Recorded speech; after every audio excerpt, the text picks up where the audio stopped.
one of those things where fortunately I had a bit of a network of people that I could reach out to and be like, hey, I'm getting ready to do my first kind of investor conference. I'm getting ready to do my first meeting with these individuals. What do you recommend? And we also had some guys on our board that were pretty good with Wall Street as well.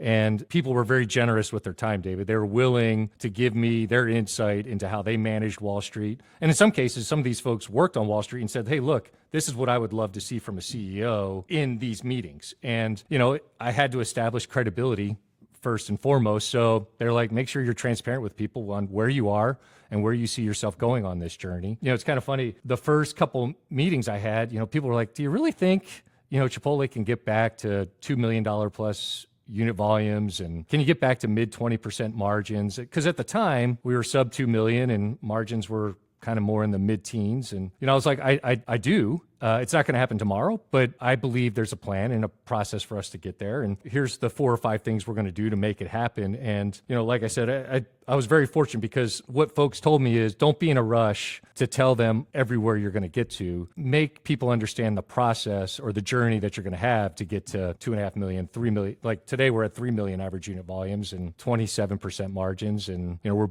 going to build close to 250, 300 restaurants this year. So we've come a long way, but luckily people were very generous with me on their time and saying, hey, pace it out. Or I think you might even said, have some sober selling. That might have been one of your lines.